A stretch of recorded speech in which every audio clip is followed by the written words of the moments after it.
Ndindi Nyoro was removed as the chair of Parliamentary Budget Committee, and he was replaced by ODM Member of Parliament by the name Samuel Atandi. And now, the purpose of this video and why I'm doing this video is to look at the circumstances under which he was removed from that position, what made him, what were the causes, and his political future moving forward. But if you are new to this platform and you are coming here for the first time, my name is the African Updater, and I'd like you to take a second to subscribe and to hit the notification bell so that anytime I post a video, you'll always be the first to watch. Remember what we do here, I analyze politics and I also bring you up to speed on things, on current trending topics in Kenya. So take a second, subscribe, and then kama kawaida, I'll be back.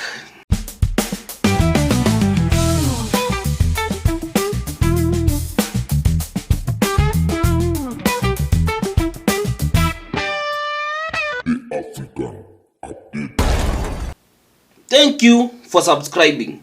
So as I've said, that Ndindi Nyoro was removed from the committee that he was chairing, and the accusations that was labeled against him for him to be removed,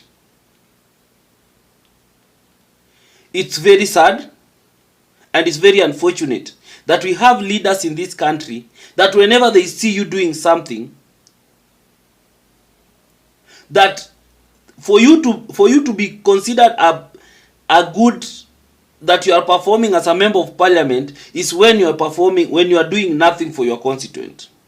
Because the accusation that was leveled against Ndindi Nyoro for him to be removed are not real reasons why he was removed. These were just accusations because apparently the member of parliament has been performing better than any other member of parliament. So I want you to listen to the video of Kimani Chungwa accusing Ndindi Nyoro of taking advantage of his position as the chair of that committee and getting some and allocating more funds to his constituency. Same with Junet Mohammed. So I want you to watch this video and then I'll be back. There's also a video of Ndindi Nyoro trying to explain how he used those, how he was able to do all those development that he did in Kiharu constituency. So watch the 3 videos and then I'll be back and then I'll come with more analysis and we'll also try to explain moving forward what is the political future of Ndindi Nyoro. Watch this. Let me be on record, it will not be business as usual. This House will not sit back and allow members who sit in the Budget and Appropriations Committee to use the position they hold in that committee to appropriate money to only their constituencies at the expense of other Kenyans. Because all these 349 members come here to represent people. They come here to seek and lobby for resources to go back to their people. That is why the people of Vihiga are crying today. It is sad that you would find in a county that was to benefit from public participation, a national polytechnic in a county that was slated to benefit for public participation, getting a meager 10 million shillings, whereas in another county where a member in the Budget and Appropriations Committee sits in, a national polytechnic gets 250 million shillings. It is immoral. It is unethical and very unprofessional of us who sit in those committees. Which member of parliament here can afford through his NGCDF to build classrooms, plaster them, put windows, put roof, put tiles in the classroom, cabros in the... Mr. Speaker, which member of parliament can afford to do that here? With a mere resources of 100 million shillings, Mr. Speaker, and advertise on Citizen Primetime News. Which member can do that? Can you raise up your hand if you can do that? None of the 349 members of this House, Mr. Speaker, can afford to do that. That can only be done by somebody who has access to bigger resources than any other member, Mr. Speaker. Do you know how we manage? We manage like a crew account. Pesa ikiingia, tunatoa 5% ile admin. From there, mchanga ikikuwa ordered, inalipwa from this account. Without stealing, without anything, our work will be double than yours. You've watched those videos. And you can clearly see that Kimani Chungwa and Junet are creating, for me, this is what I'll say. This is just a creation of an excuse so that they can remove Ndindi Nyoro from that position.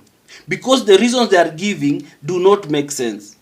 Ndindi Nyoro has been the chair of that committee for more than 2 years. For you to be the chair of that committee for more than 2 years, and you are accusing him that he was allocating more funds to his constituency, not other areas, when at what point did you notice this? And that committee still has all other members. Did the members raise this issue? Why do you raise this issue now that you want to remove him from that position? Why?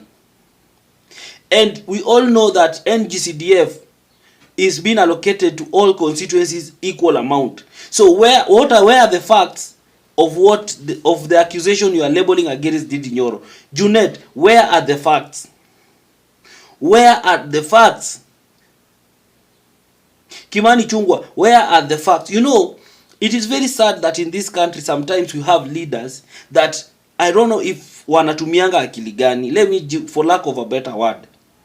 Because we have people who unfortunately they are proving that ni kama akili, like they lack some sense of reasoning or nini, or they just say anything or anything. They can just accuse you for anything. For as long as their mouth can run, they will run with anything.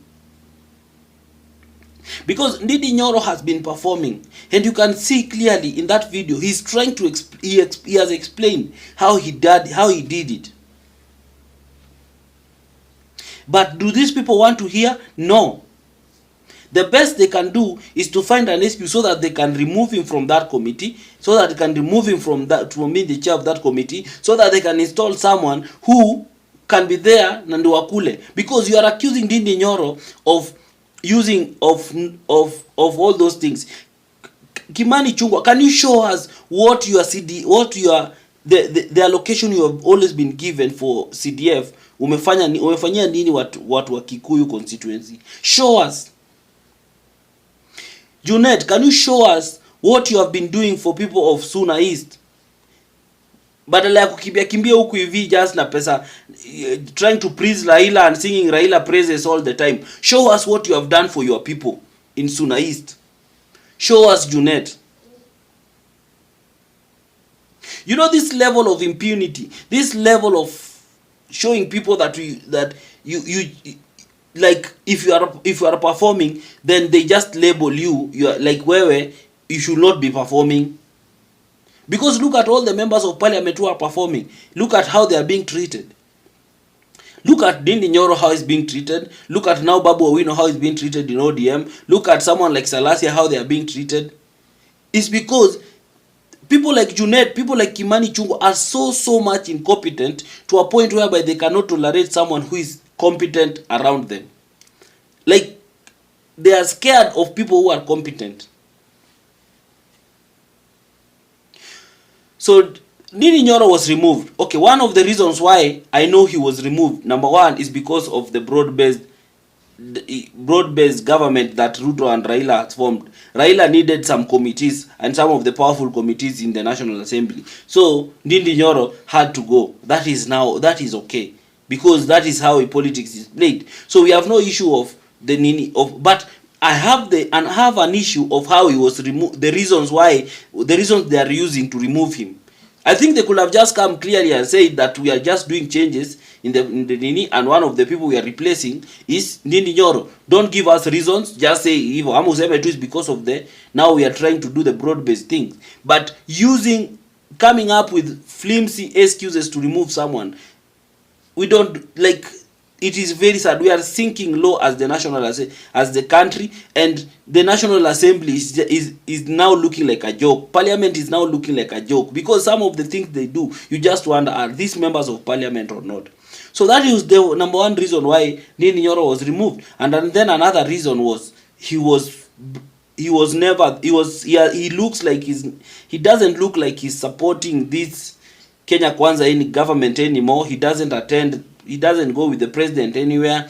He doesn't talk about President Ruto anywhere. He doesn't push government agendas anywhere. He's just someone who is in his own space doing his own things and everything. So the president felt like, now this person is no longer serving my interest, and it is about time I do away with him, which that politically also still makes sense.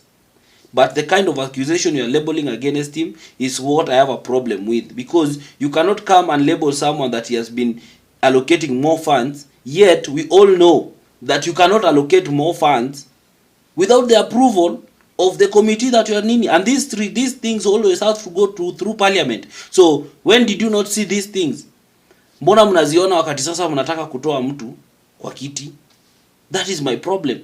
Mbona, why now that you want to remove him, now you are creating excuses to remove him from that position? That is where my problem is. Hii kumtoa nini, it's political. I have no issue with that.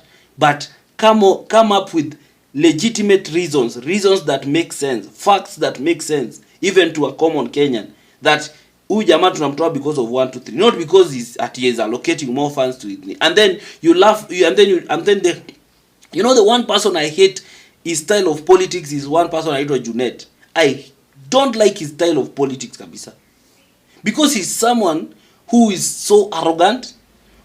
Like, trust you me, Junet is another version of Kimani Chungwa. These are people who are ni kama power imeingia kwa kichwa. They feel like the level where wamefika, you cannot tell them anything. They are so arrogant, even how they speak, even how they respond to things. And ukiangalia kwa ground unapata like they have literally done nothing for their constituents. Someone like Junet, you'll be surprised when you go to Suna East, he has completely done nothing for those people. Yeye kazi yake ni kuimba baba and he get elected. Baba and he get neglected. And in 2027, the people of Suna East, these are the people that you should deal with first. Don't let someone come to you baba because anaimba baba unamwelect, because anaimba baba unamwelect. No, we need to start changing the style of politics in this country. So, lastly, what is the political future of Ndindi Nyoro now that he has been removed from that committee?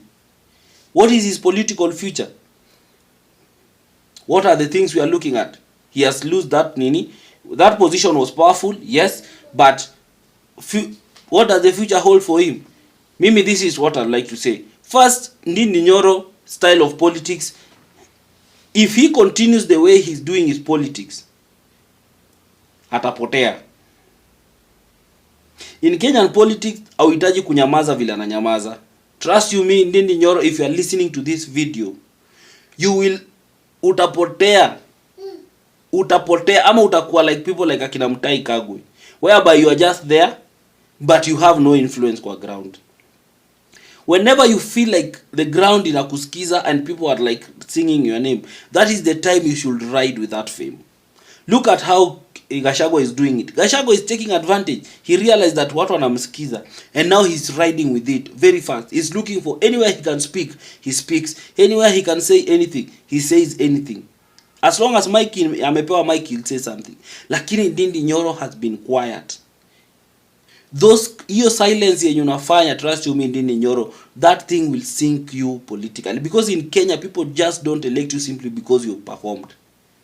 People elect you because not performance alone, not even performance sometimes at all.